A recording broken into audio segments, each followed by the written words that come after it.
L'épidémie, après quelques jours assez brefs de plateau dont on avait parlé la semaine dernière, accélère à nouveau avec des chiffres d'incidence qui commencent à se rapprocher de ce qu'on avait connu au pic il y a un an. On est aujourd'hui à 780 nouveaux cas pour 100 000 habitants par semaine, donc des chiffres qui sont extrêmement élevés, avec une prédominance des nouvelles infections chez les enfants et chez les jeunes, mais on voit que cette épidémie commence à avoir un impact aussi sur les gens plus âgés.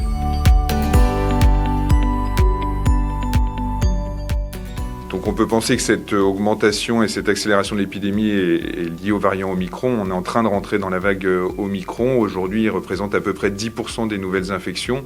Et on sait que ce virus double tous les 2 jours. Donc on peut vraiment penser qu'avant la fin de l'année, il sera majoritaire en Savoie. Donc avec un impact qu'on peut attendre sur le système hospitalier plutôt début janvier. Les données qu'on a quand même sur l'efficacité du vaccin sur Omicron sont rassurantes dès lors qu'on a eu ces 3 doses. Donc le message, c'est vraiment, dès que possible, pouvoir faire cette dose de rappel qui est vraiment fondamentale, qui est valable donc pour toutes les personnes de plus de 18 ans.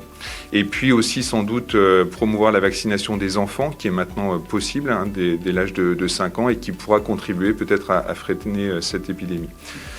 En attendant, les mesures simples restent vraiment de mise dans cette période de fête, donc vraiment limiter les rassemblements, quand on est plusieurs dans une pièce, aérer régulièrement, porter le masque le plus possible, et puis dans la mesure du possible également, se faire tester la veille ou le jour du rassemblement en famille. Et bien sûr, si on est positif, s'isoler pendant une dizaine de jours. Donc vraiment, grande vigilance dans cette période de fête avec l'arrivée d'Omicron et puis une vaccination dès que possible pour arriver à 3 doses.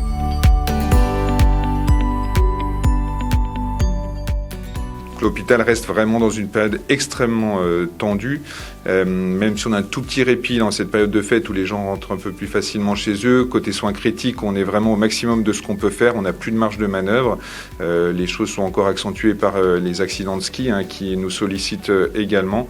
Donc c'est vrai que tout ce qui peut éviter que des patients graves arrivent à l'hôpital est vraiment indispensable. Le personnel, encore une fois, est fatigué. On a pour l'instant réussi à préserver les congés pour la plupart des soignants, mais malgré ça, on a peu de marge de manœuvre. On a dû quand même déprogrammer 50% de l'activité chirurgicale, donc on assure bien sûr les urgences, on assure les chirurgies pour les patients pour qui le pronostic vital peut être engagé en lien avec un cancer par exemple. Donc ces soins-là sont assurés, mais c'est dans des conditions très dégradées, avec aussi du coup des pertes de chance pour des gens qui devaient être opérés de manière un petit peu décalée pour des chirurgies un peu moins importantes et qui, à l'heure actuelle, ne peuvent pas être opérés.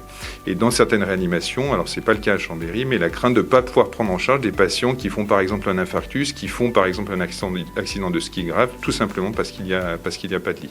Donc le système hospitalier est en énorme tension. On est un peu plus préservé en Savoie qu'en Isère. Mais tout élément supplémentaire pourrait vraiment faire s'effondrer le système.